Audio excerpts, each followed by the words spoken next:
Welcome back to the Family Movie Night podcast. This is episode 31, and in honor of the movie we are watching today, Bumblebee, from the Transformers universe. But this one is actually set, I believe, in 1987, it says. I want to ask my wonderful co-host here, what is your favorite piece of 80s nostalgia in this movie? So we're just going to go straight up to favorite piece of 80s nostalgia. Why don't we start with, of course, our returning co-host here, Heidi Cooper.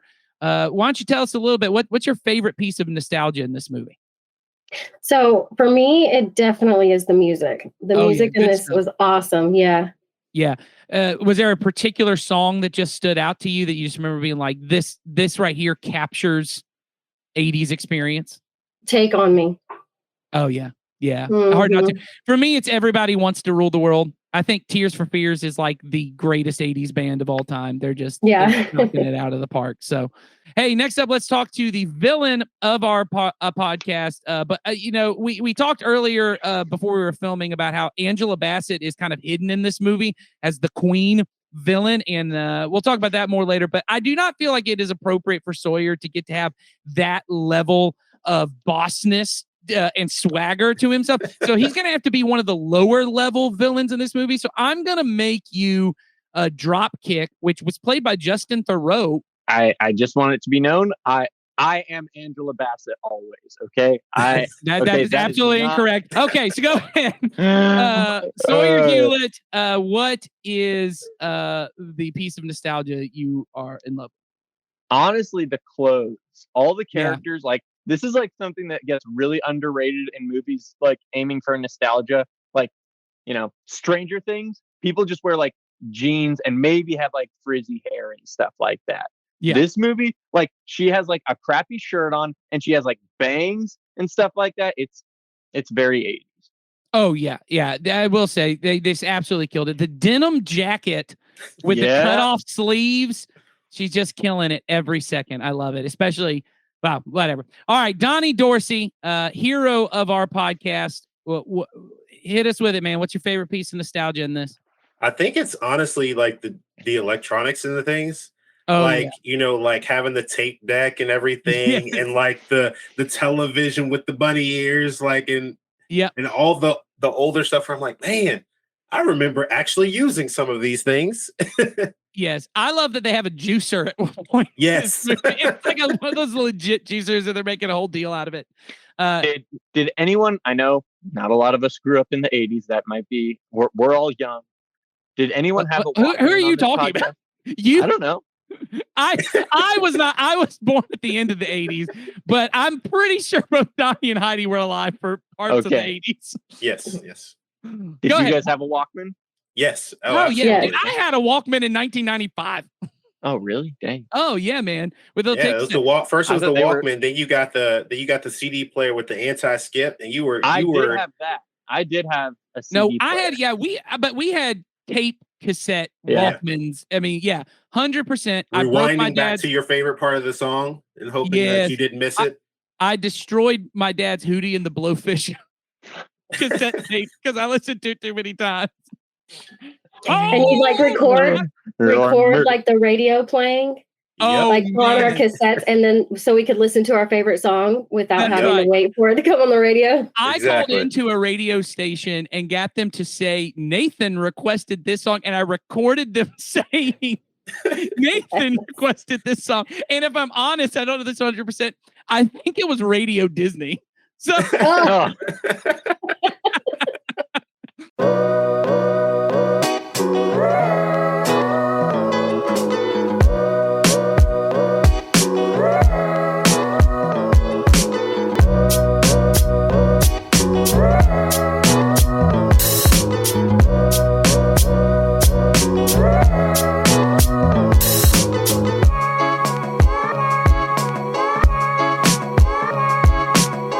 Welcome back to the Family Movie Night podcast, where we want to help your family have better conversations around the content you consume. My name is Nathan, and I am joined, as always, by Heidi Cooper, Donnie Dorsey, and Sawyer Hewlett. here on the podcast to talk about what is just an absolutely delightful film from the Transformers universe. But I'll say this, if you are not a Transformers fan or you have not seen any of the Transformers films, I think you would just absolutely love this movie anyway. So do not skip it if you are not a Transformers fan. But I'll tell you a little bit about what it's about. On the run in the year 1987, when Joshua Tree was just destroying the charts, Bumblebee, the Autobot, seeks refuge in a junkyard in a small California beach town. Charlie, on the brink of turning 18 years old and trying to find her place in the world, soon discovers the battle-scarred and broken Bumblebee. When Charlie revives him, she quickly learns that this is no ordinary yellow Volkswagen. And so this is a movie with a lot of great themes and just a really enjoyable time. But before we get to that, Donnie, why don't you tell them what we do on this podcast? Yeah, so on this podcast, we encourage every family at Community Christian Church to have a monthly movie night to help you and your children build memories, start conversations that matter. And the goal of our family ministry is to help you raise your children to love Jesus and his way of life above all other things. And we know that critical to that is for you to have a routine, regular time of connection and shared experiences that'll help you build stronger relationships. And, movie nights are great opportunities to do that because movies are not just an easy way to share laughter and joy and even fear and sadness in a safe environment, but they also give us a chance to talk about what matters most to us in a way that's meaningful and memorable with our children. And on this podcast, we not only want to recommend some movies to you to watch on your monthly movie night, but give you some ideas of meaningful conversations that you could have with your children during or after the movie. And as always, the point of this podcast is not to add one more thing to your list of things to do as a parent that makes you feel guilty because you're not doing enough. We want to make it easier for you and your kids to enjoy being together so that you can build memories and have conversations that matter. So throughout our conversation today, just remember that we want to have fun and help you think of simple and easy ways to share your love of Jesus with your kids. And we think this movie is a great way to do that. So we want to just start by talking about this movie because sometimes I know we spend the majority of the podcast talking about the themes and the ideas behind it, and that really is important. But it also is just important for you and your kids to have a good, fun night watching a movie, laughing together, being excited, shocked together. So this movie, we think, does that. So let's just talk about what we like about this movie. This is Bumblebee from 2018, directed by Travis Knight. I think this is his first live action movie. He was known for directing a lot of the Laika studio films. So Kubo and the Two Strings is a movie that he directed, which is just a really phenomenal little it's like claymation stop motion animation movie.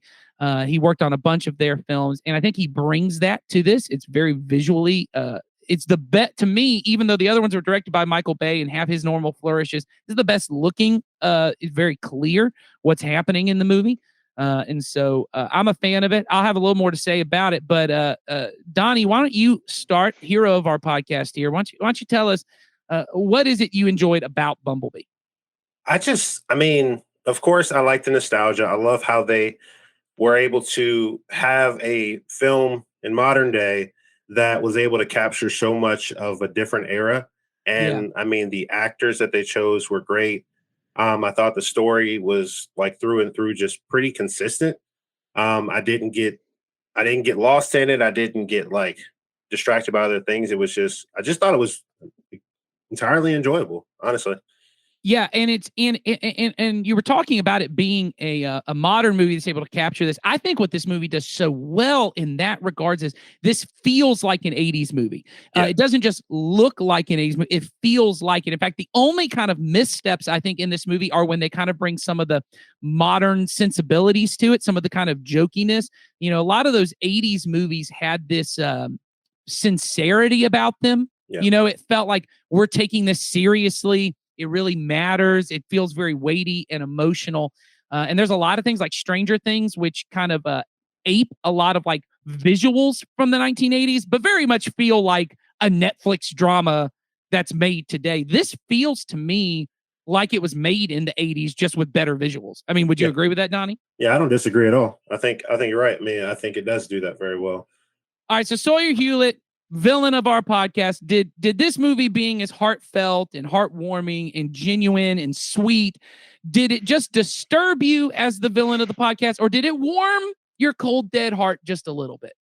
No, you described in the opening, you described this movie as delightful, and I think that is a perfect summation of this movie. It gives off kind of Sam Raimi and the first two Spider-Man movie vibes, in my opinion. Like Spider-Man as a character is supposed to be this quippy, fun, smart, quick on his tongue guy, and instead in those two movies, Tobey Maguire plays a very not very quippy, slow to speak, and like quick to listen person. And I feel like that's kind of what this movie is trying to do. It's not trying to like be super deep. And in doing so, it is deep because it allows the audience to kind of just sit with these characters for extended periods of time. There's a great sequence where Bumblebee is in Charlie's house, and it's just him exploring this world. And like this movie gets compared to E.T. all the time. It's very, very apt comparison. It's a very, very delightful, sweet movie that also has some really fun robot action in John Cena. Well, and I'll say this about what you're saying there, Sawyer. I think, and this goes a little bit to the themes of this movie, but this movie is really about how do you become the kind of person who goes through something difficult, something tragic. Charlie has lost her father, and it's really about how she goes through that. And how do you do that without becoming cold and kind of isolated to the rest of the world? And I think you were saying the thing about whether the movie is deep or not, or how it becomes deep. And I think this movie actually is a movie that has an emotional depth to it that works because it wears its heart on its sleeve. Most modern movies, and I would say most modern people, we tend to prefer movies that think they're smarter than the audience, that are constantly making fun of how stupid things in the movie are. Like, isn't it stupid that we're doing this? And isn't it crazy that we have robots and all this kind of stuff? This is a movie, except for a few moments, really is playing up the genuineness of what the characters are feeling. And it cares about what the characters, and I honestly think the movie is doing what it's prescribing for people to do. There is a way in which when you go through difficult circumstances, you become very sarcastic and cold, and you almost view life as an outsider, as a spectator. And this movie is really trying to say, hey, don't be a spectator. Wear your heart on your sleeve. Get invested in life. And I think this movie does it, because this is a movie that is not sarcastic. This is a movie that is not, hey, isn't it stupid that we're making a movie about Transformers? Like, there's a movie that just takes that as what it is and then moves on. I think it's great in that sense. All right, Heidi. Go ahead. I was just gonna say that's what makes E.T. so good. Is it a movie about an alien that gets stranded on Earth? Yes, but it's also a movie about a kid who's a kid of divorce and finds a friend who they can relate to and stuff like that. Yeah, I agree. So I think it works on that end. All right, Heidi Cooper, you watched this movie, and you watched it last night, so it's freshest on your mind. What is it that you enjoyed about this movie? So I think the thing that I enjoyed the most was that you see how the main characters, like one good example is where Bumblebee starts attacking everybody when he finally breaks free and she gets him, back going, and he gets angry and he starts blowing everyone up. And then she kind of connects with him and reminds him, like, hey, that's not the way you need to be. And I think the thing that it kind of showed me throughout is that, like, we all have our moments where we can be, we can manifest evil or we can manifest good, and it's like what we choose to do. So in this, they're both like facing like these, tremendous challenges. He's separated from his whole, family or community, and she feels the same way because she's lost her dad. And so I think like that was what was cool to me, was that it shows them kind of at their worst, and then also shows them be able to come past that and be able to do something positive with it. Yeah. Well, and that really gets to the themes of what we want to talk about. So I'll throw this in before we get to our themes. This I was sharing with the guys before. This is one of these movies for me that is just very precious to me and my wife. My wife and I have been foster parents since 2018, and we knew we were getting a placement on December 26th, day after Christmas, 2018. This movie came out the 21st, and so on Christmas Eve, we took our at the time our only child to the movies to see Bumblebee, and she was 2.5, and she just had this. She was just laughing and all, it's just very sweet. She was really into the movie, and it's one of those moments as a parent that honestly, to me, is what makes this podcast so special. Is the way that movies and things like that can kind of stick in your head and help you to just capture that feeling of being a parent. This movie is very precious because it was the last time we were going to really be just a family of 3, and there's this kind of both sweetness of that, and we're very excited of where God's taking us on this journey of being foster parents. But there's also the that little bittersweet part that's like, oh, here's my little only child, and there's a kind of special way our family is just as a family of 3, and we always look back at that as being a very fond memory of just this special time that's never coming back. But I'm so glad we experienced it. And, I think movies give us a chance to do that. They kind of capture these periods, because it's not just what the movie is, it is where you were at when you saw that movie. There are movies that all of us like that we know are terrible movies, but we watched the movie, and because of where we were in our stage of life, that movie is precious to us. And that's how this movie is for me. So anyway, let's talk about the themes of this movie and really what kind of conversations you can have with your kids around Bumblebee. And so Bumblebee is really a movie, as I've already mentioned. Charlie in the movie is a 17-year-old about to turn 18, and I don't remember if they say exactly when I think she's in like middle school when her father dies, because she's already on the dive team. She's already doing this, and I think it's right after like one of her competitions that her dad passes away. And her mother has now, I think, has a boyfriend. It's not a husband, correct? I think it's a boy. Does anyone remember this? I think at some point he propose, or he talks about proposing or something. Oh yeah, they're in that kind of period where like it's a very serious relationship. Yeah. And she does not want to accept him. She's mad at her mom that her mom seems to have moved on from her dad. And she's kind of in this place of just being stuck. She doesn't want to move forward. She wants to not leave this moment of grief. And so what we think this movie does is it is a great opportunity to talk to your kids about when tragic things happen, when things happen that you don't really plan and life doesn't go your way. How do you move forward after that? And it may be grief. It may be the loss of someone you love. It may be a divorce. When you're a child raised in a family where maybe there's a divorce going on, or maybe you're the parent and you are divorced and you're trying to help your kids reconcile. How do I move forward in the middle of all of this? Or maybe they've just lost a best friend, or maybe you guys just moved and they feel like they left everybody. Something happens in their life that they feel like life will never be the same. And this movie really helps us to talk about that. So Sawyer, why don't you start up and maybe kind of fill them in on some details? I think the analogy she used of she never dives again. She loved diving. She loved that, but she never does it again because she doesn't want to return to that moment. But by the end of the movie, she actually uses that to be a kind of triumphant thing. So can you talk about how the movie gives us talks just about this idea of moving on past tragic circumstances? Yeah. So easily my favorite aspect of the movie is this communal necessity that both these characters have. We've got Charlie, who is struggling to move on, and we've got Bumblebee, who is almost like a scared little kid in the movie. And he gets separated from his team back on their home planet's being destroyed, very Superman-esque. He gets sent away, right? And he feels isolated, separate. He's alone. He's lost his voice, which is obviously very thematic for this character of Charlie, who feels powerless.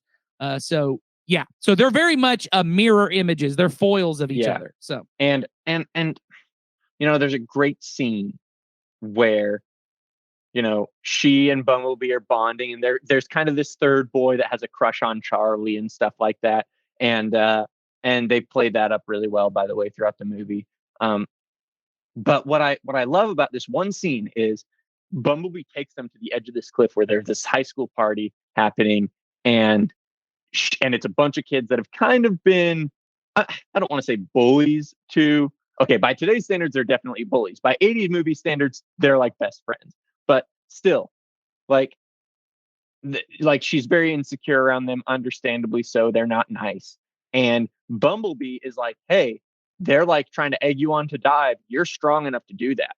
Okay. And I just love this idea that they're both receiving a person in their life that's going to push them back to the healthy version of themselves. I kept thinking, and like Bumblebee's made of metal, so like it's very thematic. Kind of like as iron sharpens iron, so one friend sharpens a friend. Like that's what I got from this movie is the thing. We have two characters that are very dull, in a spiritual sense and in a personal sense and stuff like that. And they're sharpening each other. Charlie is acting as Bumblebee's voice throughout the movie and also guiding him while he is kind of injecting her with confidence and stuff like that. And then by the end of the movie, when she actually does dive to save Bumblebee, it's this great triumphant moment.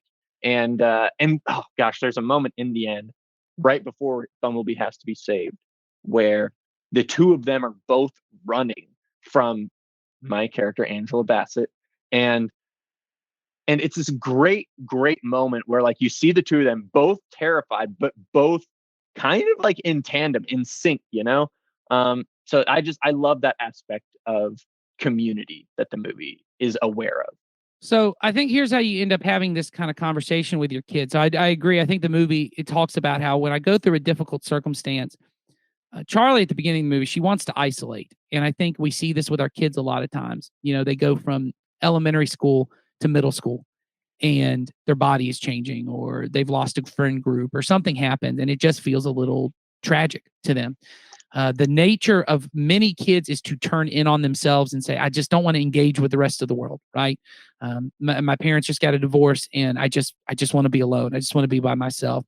But this movie really hits on Charlie can never heal. She can never re-enter the world until she lets people in, until she has a community. And for us to be able to say to our kids, hey, I know you've been going through a tough time. I have one kid who this is her thing. When she is struggling with something, or when she really is just having a very emotional week, she turns in on herself. She won't let anyone in. She won't tell anybody. Now she lashes out occasionally, right? There will be a temper tantrum. There'll be something come up, but she turns in on herself. And regularly the conversation we try to have is you got to tell me. We got to be able to talk. And whatever level that is, if you just want to come and just get a hug, if you just want to come and lay with me and just say, Daddy, I'm upset. I don't want to talk about it. But just having the ability to be able to say to our kids, don't isolate, because Jesus, it does not intend for you to deal with your suffering alone, right? So, Donnie, you're shaking your head a lot. You have something you want to add to that, or you? No, I think you hit it right on the nail. I mean, I think it's that idea is that a lot of times, and I think even as adults, we have the tendency to sometimes feel like we have to turn inward for a lot of the things we need. But a lot of times, if you look at what Jesus said, Jesus was always in community. And the only time he was not in community was times where he was connecting directly with God. Mm-hmm. And so, and a lot of times we think the opposite. We're like, oh, well, when I'm this way, I need to be as far away from people as possible. But sometimes it's almost like that boundary of people where it's like, you're not going to act certain ways around certain people.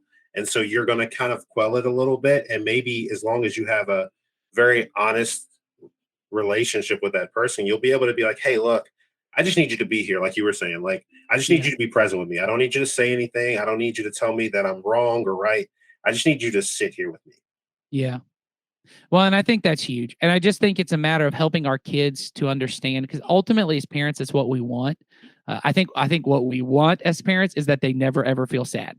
Exactly. I didn't understand that really till I was a dad, the idea that like, it breaks my heart sometimes to think of the fact that one of my daughters is going to know what it's like for other girls to spread a rumor about her, or for, any of those kind of things. Like, it just breaks my heart. But at the same time, the truth is I don't want to remove those things from her, because life Their suffering is part of living in a broken world. What I want is I want her to be able to let me in on that, to let me be a part of it, to let me be up beside her and just hold her or talk to her. But we as parents have to start modeling that and helping them we have to be a safe place for them. And sometimes I think we have to be a safe place even when their emotions aren't pretty or always that respectful. Now, I'm not saying we don't teach our kids, hey, you have to speak to me with respect, but I know a lot of times when a kid is really angry, because some kids, the way they deal with tragedies, become very angry, and they maybe lash out towards you. Your first one, nope, here's the consequence, get out of here. Yeah. Or our first response is, let me just cuddle you and make you feel whatever. There is a middle line of saying, okay, let's try that again. Let's try that again where you say it to me in a more respectful way. But because if I shut you down when you are trying to express, hey, I'm really upset, I'm really frustrated, and I'm 8 or I'm 14, and I don't know how to express this hurt in a respectful and kind way. We as parents have to be the bigger person in that situation and sit with our kids' messy emotions, because there is a way in which, and you can see the mom character in this movie, she's trying to rush her daughter through this. Hey, accept this new guy. Hey, accept this new thing. And she is obviously going through her own grieving, losing a husband. But she has already moved to the spot of ready to move on, and she just wants her daughter to return back to normal. Heidi, can you talk to this idea of the goal for our kids is not to try and convince them that there is a way to get back to life the way it was before the tragedy, that you're actually moving forward to something that's new, a life in light of the divorce, a light in light of the fact that you don't have that friend anymore, a life in light of the fact that XYZ, right? Can you talk to that? Yeah, definitely. I think that throughout any child's life, no matter how much, like you were talking about protecting them and sheltering them and things like that, and it's always our instinct to want to do that. However, most of the things that they will experience are, first of all, out of our control. And so we're kind of kidding ourselves thinking that we can, protect them from it. And they're actually really good for them. It's character defining moments, like you see in this movie, where she chooses one thing, and then through these connections and through this relationship she establishes, she realizes, like, hey, I can't help my friend that I've now made without helping myself, without getting past some of the things that I'm stuck on. I think that's absolutely essential for our kids. It's how they learn to navigate this world that is broken and that does bring pain and trouble and challenges, consistently. And so I think that's really good to kind of help our kids see that those things don't have to be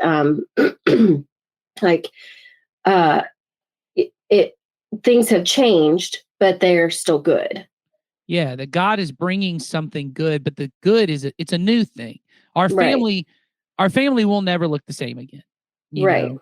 And maybe it is, maybe it's a divorce, maybe it's a death, maybe it's something, but it doesn't mean our family now has to be bad. This may not be the way God intended it to be, but this doesn't mean that what is new, and we kind of talked about this with the Cheaper by the Dozen episode, what is new doesn't have to be bad or rejected.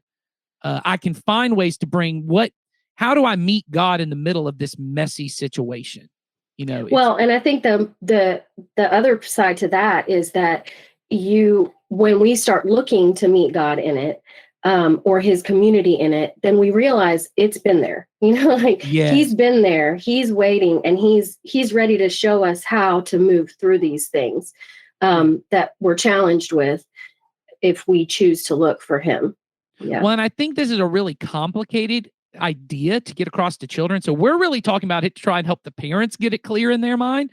So if you're a parent listening, the way I would say it to your kid is, I know you wish you could go back. I know you wish you could go back. Because I know, especially, just once again, I think honestly, probably the most common situation kids in our church, just because I know from doing youth ministry for 10 years in our church, it's not going to be the death of a parent, although that happens. It's not the most common. The most common is going to be divorce. And what often where kids end up sitting in the midst of that is, I wish I could just get my mom and dad back together. And they just live in that place. They just live stuck. I don't want to move on. I don't want to do this. and being able to kind of help our kids realize this is messy. And so I want to be your community for this. And I want you to have a community. I want you to talk to people at church about things you feel like you can't talk to me about, right? Because especially in a divorce situation, I'm part of it, right? As I as mom or I as dad, you may have feelings about me that you need to talk to someone else about. So I want to get you around to people. And that's scary as a parent. That is scary as a parent. Sometimes we just wish the feelings would go away and I don't even want to talk about it. But being able to trust, hey, I have a community of brothers and sisters in Christ that I know are not going to teach my kid to hate me or to be mad at me for what I've done, but to teach them how to deal with these emotions in a way that honors God and that moves forward. And so I think community is a huge part of it. I think what Heidi said, like, hey, this new thing is, we've talked before on here about kintsugi pottery, right? Pottery that gets broken, and then it's a Japanese art form. They mend it back together with pieces of gold. And so what actually has happened is that previous piece of pottery that was whole and perfect the way it was supposed to be is less valuable than the broken pottery that gets put back together by the master potter. And so it's not that God wanted the divorce to happen. It's not that God wanted the tragedy to happen. It's that God is such a powerful potter. He is such a wise and crafty person. He can make what's new beautiful. And that's the way I would try to talk about our kids. I wouldn't say, hey, God made this bad thing happen.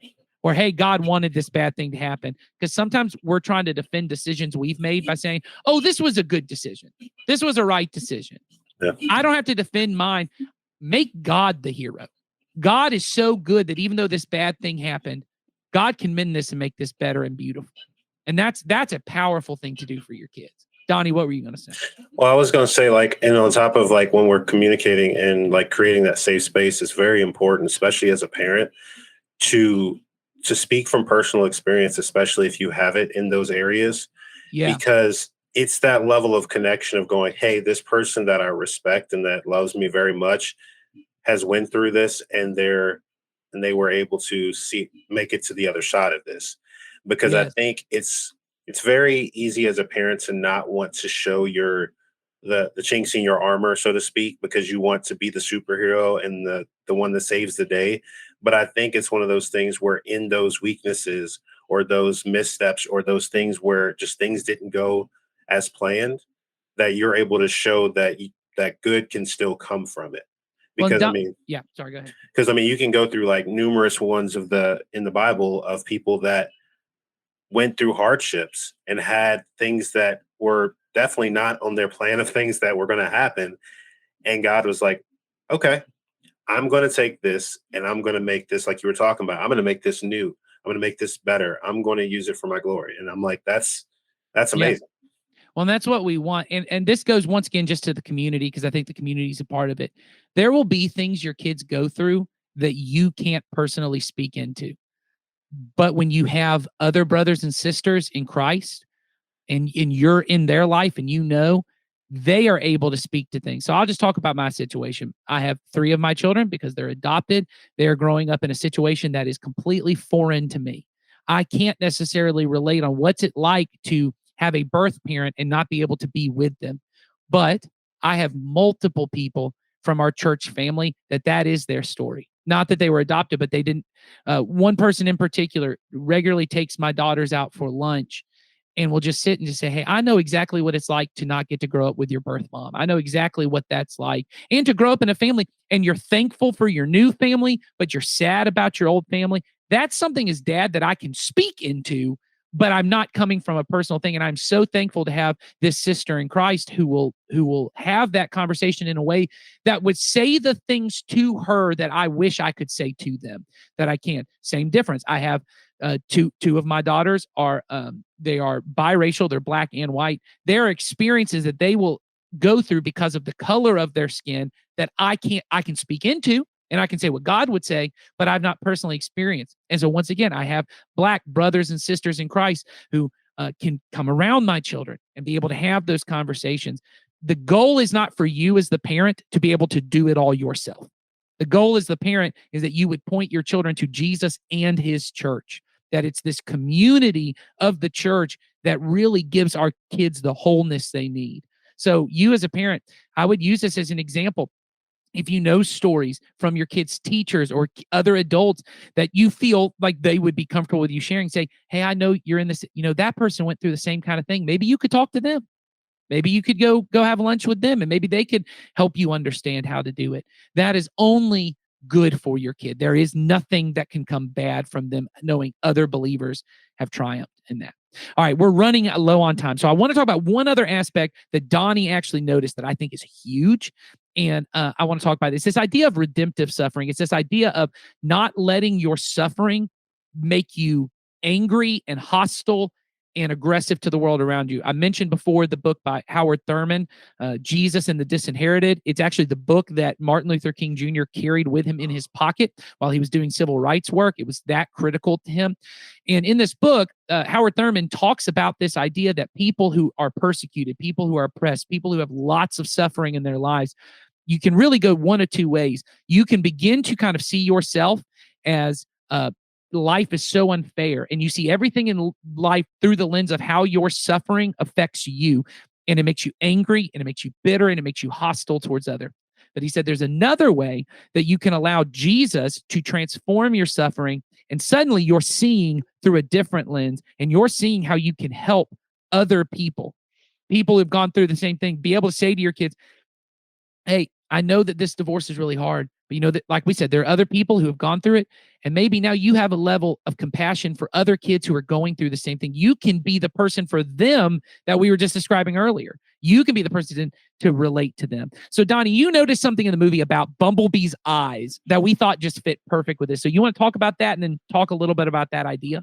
Yeah. So like if when I was watching the movie, I kind of noticed that whenever Bumblebee was kind of out of control of his emotions or his anger, his eyes were always red.